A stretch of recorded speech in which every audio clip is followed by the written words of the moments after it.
బుడమేరుకు గేట్లు ఉన్నాయని మాట్లాడతారు. వీళ్ళు ఎట్లా సీఎంలు అయ్యారో నాకైతే అర్థం కాదు. అది నేరుగా వస్తుంది, దానికి కాలువలో వచ్చి పోతే కృష్ణాకి వెళ్తుంది, అది కూడా తెలిసి ఉండదు, లేకపోతే కొల్లేరుకి పోతుంది. తెలియాలని లేదు, కనీసం తెలుసుకోవాలని ఉండాలి. అది కూడా తెలియకుండా మాట్లాడే పరిస్థితి. ఇంకొక పక్క మా ఇల్లు కాపాడుకోవడానికి బుడమేరుకు నీళ్లు పంపించామంట. ఏం మాట్లాడతారండి? ఎంత అజ్ఞానం, లేకపోతే విచ్చలవిడితనం.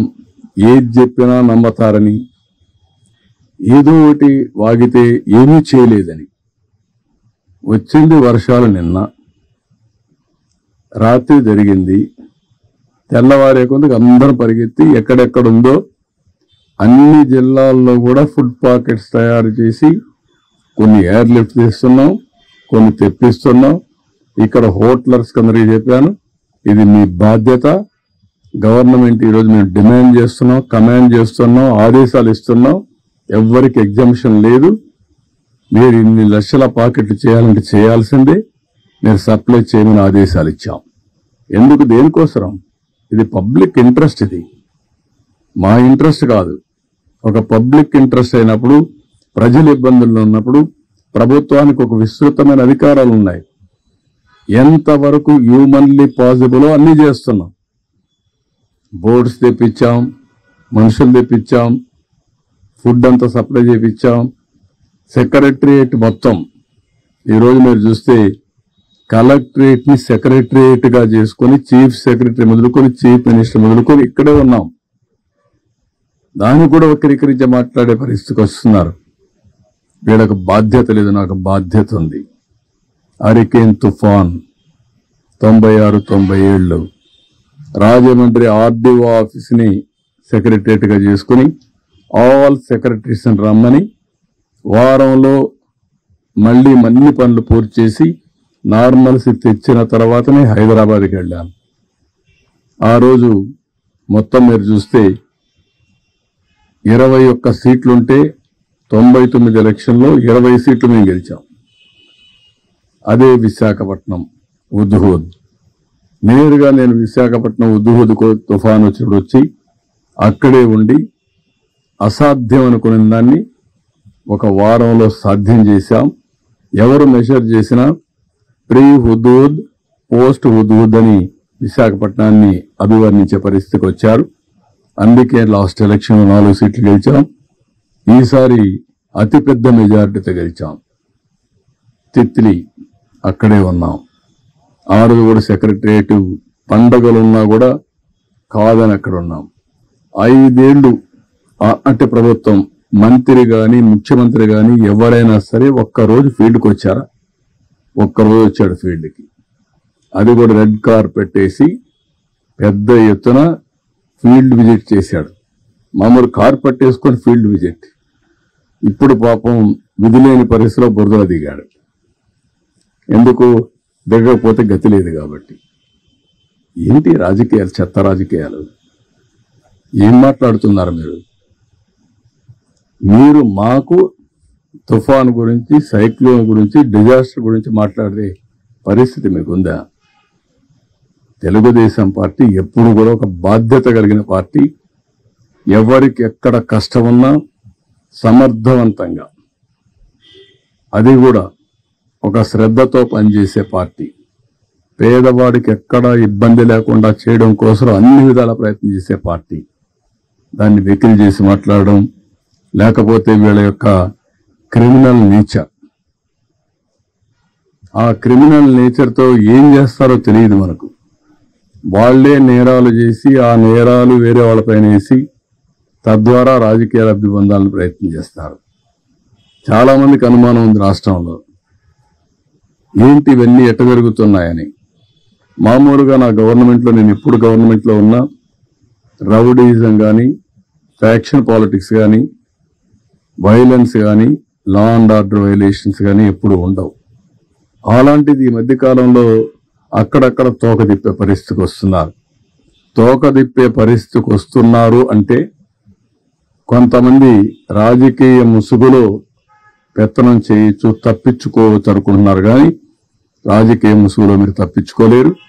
ఇష్ట ప్రకారం చేస్తే ఎవరిని వదిలిపెట్టాం. మొన్నే గుడ్లవల్లేరులో మీరు చూశారు. ఏం మాట్లాడారండి మీరు? మాకు సిన్సియారిటీ ఉంది. అందుకే నేను ఫారెన్సిక్ ఎక్స్పర్ట్స్ అందరిని తీసుకొచ్చి నేషనల్ లెవెల్లో ఉండే మేధావులతో అందరితో పెట్టి, ఎక్స్పర్ట్స్తో పెట్టి కేసు ఎస్టాబ్లిష్ చేస్తాం. తప్పు చేశారని తెలిస్తే ఎంత పెద్దవాడున్నా వాళ్ళు వదిలిపెట్టాం. దాన్ని ఎస్టాబ్లిష్ చేయడానికి చేస్తే దానిపైన కూడా ఇష్ట ప్రకారం మాట్లాడే పరిస్థితికి వచ్చారు. ఇవన్నీ తప్పుడు ఆరోపణలు కట్టిపెట్టండి, వాస్తవాలు మాట్లాడండి. ఏమీ తెలియకుండా బుడమేరు గేట్లు ఎత్తలేదు, ఎత్తారు అని మాట్లాడడం, లేకపోతే ముఖ్యమంత్రి గారి ఇంటికి ముంపు గురి కాకుండా ఏంటంటే గురి అయితే నీళ్లు వచ్చాయి, వస్తాయి, ఏమైపోతుందండి? అంగనీళ్ళకు వచ్చాయి. మొత్తం విశాఖపట్నం సగం మునిగింది, నీళ్లు వచ్చాయి.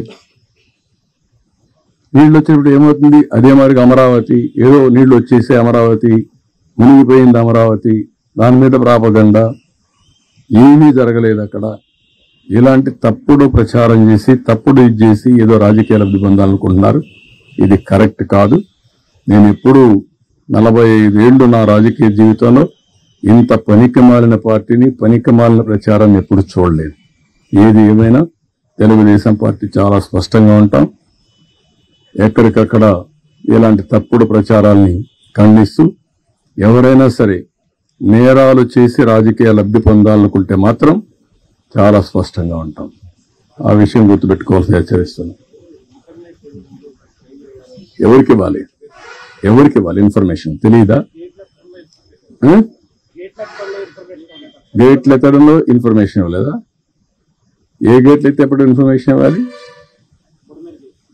ఫస్ట్ నుంచి ఎవ్రీడే మీరు, నేను, ప్రజలు అందరికి, రైతులకు ఇన్ఫర్మేషన్ ఇవ్వలేదా?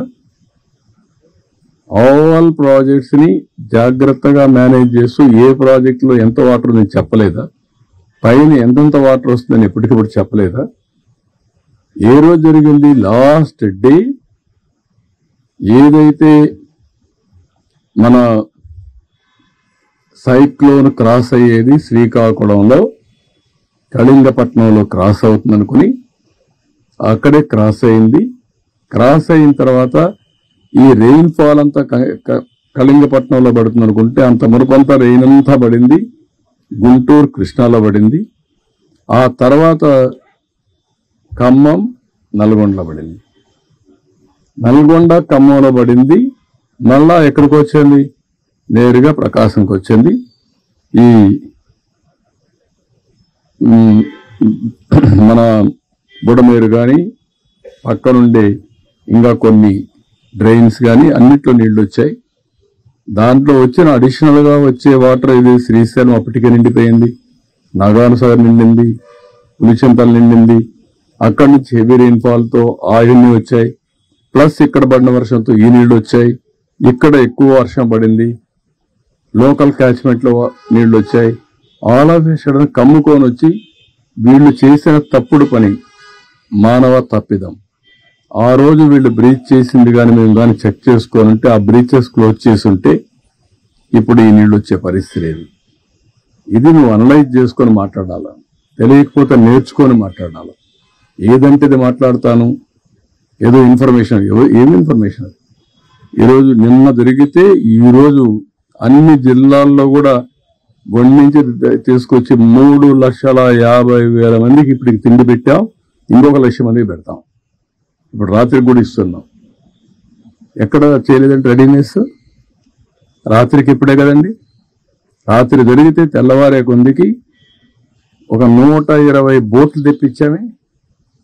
ఎక్కడి నుంచి వచ్చే బోట్లు, ఎక్కడి నుంచి ఆపరేట్ చేస్తే మీరు చూడలేదా? మరి అక్కడి నుంచి మొత్తం ఫుడ్ అంతా కూడా తీసుకెళ్ళాం, ప్రొక్యూర్ చేసాం. అది ఒక బాధ్యత. మేము వీళ్ళ కోసం అపోజిషన్ ఇచ్చేలా ఒక బాధ్యత కింద చేసాం. అవన్నీ ముందుకు వచ్చాం. క్రిమినల్స్ కొంతమంది ఈ రాష్ట్రంలో ఉంటే, వాళ్ళు రాజకీయాల్లో ఉంటే ప్రజలకు కూడా ఎవ్రీడే అనుమానం వస్తాం. నాకు కూడా అనుమానం వస్తాం. 2 బోట్లు వచ్చే చూశాను, ఎక్కడి నుంచి వచ్చే తెలియదు. వచ్చి నేరుగా ప్రకాశం బ్యారేజ్ ఢీకొన్నాయి. ఆ ప్రవాహంలో ఒక విధంగా ఆలోచిస్తే అది ప్రమాదమే, కానీ అది ఎక్కడ హిట్ చేయాలని అక్కడ హిట్ చేయకుండా వేరే ప్రాంతంలో హిట్ చేసింది కాబట్టి కొంతవరకు సేఫ్ అయింది. ఇప్పుడు దాన్ని కన్నయ్య నాయుడు ఈరోజు చూశాడు, ఏ విధంగా చేయాలి, ఎట్లా సేఫ్టీ ఆఫ్ ది ప్రాజెక్ట్ కాపాడుకోవాలనో కాపాడుకునే పరిస్థితి వస్తుంది. ఇప్పుడు చాలా మంది దాని మీద దీంట్లో కూడా కుట్ర ఉందని అనుమానించే పరిస్థితికి వచ్చారు. ఫ్రేమ్ ఆఫ్ ఫేసి నేను ఆలోచించలేదు, కానీ ఒకసారి వివేకానంద రెడ్డి మర్డర్ చేసి గుండెపోటని చెప్పగలిగిన వాళ్ళు ఇలాంటివి కూడా చేయొచ్చేమో. వి కెనాట్ ఇది ఈరోజు రేపల్లి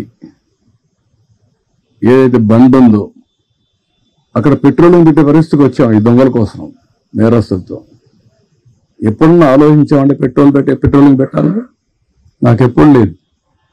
1-2 సార్లు పెట్రోలింగ్ ఎందుకు పెట్టానంటే, నాగార్ సాగర్ లెఫ్ట్ మెయిన్ కెనాల్లో రైతును నీళ్లు రానియకుండా ఉంటే సమైక్య ఆంధ్రప్రదేశ్లో ముఖ్యమంత్రిగా చివరి భూములకు నీళ్లు తేవడానికి పెట్రోలింగ్ పెట్టి డిఎస్పీని ఆర్డీఓని పెట్టి నీళ్లు తీసుకొచ్చాను. నౌ క్రిమినల్స్ ఎవరైనా కానీ బ్రీచెస్ చేస్తారేమో అనే భయంతో ఇప్పుడు పెట్రోలింగ్ పెట్టమని చెప్పాను నేను డీజీపీకి, ఇప్పుడు సిఎస్కి ఇద్దరికి. What is the fate? Amaravati ఎందుకు పని కట్టుకొని మీరు ప్రచారం చేస్తున్నారు మునిగిపోయిందని? మీరు చూడండి, ఒక విష ప్రచారం వైఎస్ఆర్ కాంగ్రెస్ పార్టీ దానికి సంబంధించిన బ్లూ మీడియాలోనే స్టార్ట్ అవుతున్నాయి. ఇదే పని పెట్టుకున్నారు. ఇదే పని పెట్టుకొని ప్రతి ఒక్క దాన్ని విష ప్రచారం చేస్తూ మభ్యపెట్టే విధంగా చేసే పరిస్థితి వచ్చారు. కొన్ని ఇక్కడ ఇంకా ఎస్టాబ్లిష్ చేయలేదు, కానీ అనుమానం వచ్చే పరిస్థితి కూడా వస్తుంది. కానీ ఎవరిని వదిలిపెట్టను, చాలా ఫర్మ్గా ఉంటాం. గుడ్ల వల్లేర్లు ఏంటండి మీ పని? సిగ్గుందా మీకు? 300 వీడియోలు ఉన్నాయా? ఇవన్నీ తీశారా? అన్ని యూనివర్సిటీలో తీస్తున్నారా? ఎవరు చెప్పాడు మీకు? అంటే ఆ పిల్లల భవిష్యత్తు అవసరం లేదు మీకు? ఓసారి అక్కడ జరిగిన సంఘటన పట్ల పిల్లలు ఆవేశంగా ఉన్నారు. ఆవేశంగా ఉంటే రాజకీయ నాయకుడిగా, ఒక ఎల్డర్లుగా నా బాధ్యత ఏంటి? ఆ పిల్లల్ని మెప్పించి ఏం జరిగిందో జరగలేదో అన్ని ఎస్టాబ్లిష్ చేసి, జరిగితే కఠినంగా శిక్షించి, జరగకపోతే జరగలేదని చెప్పి వాళ్ళల్లో మనోధైర్యాన్ని నింపవలసిన మేము 300 వీడియోలు తీసేశారని చెప్పి ఆ 300 వీడియోలు ఉన్నాయని దేశం అంతా పంపించి డిగ్నిఫైడ్గా ఉండే ఇన్ఫ్లుయెన్సర్ కూడా పెట్టిస్తారా మీరు? ఏమనుకుంటున్నారు మీరు? ఒళ్ళు దగ్గర పెట్టుకోవాలా. ఆడపిల్ల శీలాన్ని లెక్కలేని విధంగా మీ ఒక్కొక్కరు మనం చూస్తున్న ఆ పార్టీలో ఎలాంటి చరిత్రహీనులు ఉన్నారు. ఆడబిడ్డల పట్ల ఎంత దారుణంగా ప్రవర్తించే ఉన్నారు మనం చూసాం. కనీసం వాళ్ళపైన యాక్షన్ తీసుకోకుండా ఏమీ లేనిది ఇక్కడ నెపమేసి ఆడబిడ్డల భవిష్యత్తుని అంధకారంలో పెట్టే పరిస్థితి వస్తుంది. కబద్దారు గుర్తుపెట్టుకోండి. అందుకే నేను ఒక టాప్ లెవెల్ ఎక్స్పర్ట్స్ కమిటీ వేశాను, పోలీస్ ఆఫీసర్లు వేశాను. నిగ్గుదేలుస్తాం.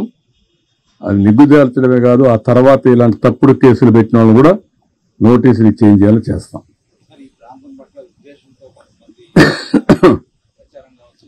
ఈ ప్రాంతం పట్లే కాదు, వాళ్ళ రాజకీయ భవిష్యత్తు కోసం. అందుకే చెప్పాను, ఇక్కడ ఒక భూతం ఉంది, ఈ భూతం ఉన్నంత వరకు అందరూ భయపడతారు రావడానికని. అలాంటి భూతమే అతను, ఆ పార్టీ. ఇది మంచిది కాదు. నీ రాజకీయం కోసం 24 గంటలు ఇదే పని అయితే ప్రజలు ఏ విధంగా హర్షిస్తారండి? ఏ రాజకీయ నాయకుడైనా చేయాల్సింది ప్రజాహితం కోసం పనిచేయాలి, ప్రజల్ని ఎంపవర్ చేయాలి, తద్వారా రాజకీయ లబ్ధి పొందాలని ఆలోచించాలి తప్ప సమాజం ఏమైపోయినా పర్వాలేదు, అమరావతి రాకపోయినా పర్వాలేదు, ఇండస్ట్రీస్ లేకపోయినా పర్వాలేదు, ఆడబిడ్డలు ఏమైనా పర్వాలేదు అనే దరిద్రమైన రాజకీయం చేయడం కరెక్ట్ కాదు. ఓకే, ఇంతవరకే ఈరోజు. ఎందుకంటే రేపు నాకు ముఖ్యంగా వరదలు దాని మీదనే మాట్లాడదాం. అతను చెప్పాడు కాబట్టి ఇవన్నీ చెప్పాల్సి వచ్చింది. Otherwise this is not the time. ఇప్పుడే గుత్తికొండ శ్రీనివాస్ ఫ్లారిడా USA ఈ వరదల కోసం సహాయం కోసం 1 కోటి రూపాయలు విరాళం ఇవ్వడానికి వచ్చారు. వారిని మనస్ఫూర్తిగా అభినందిస్తున్నా, ధన్యవాదాలు తెలియజేస్తున్నా.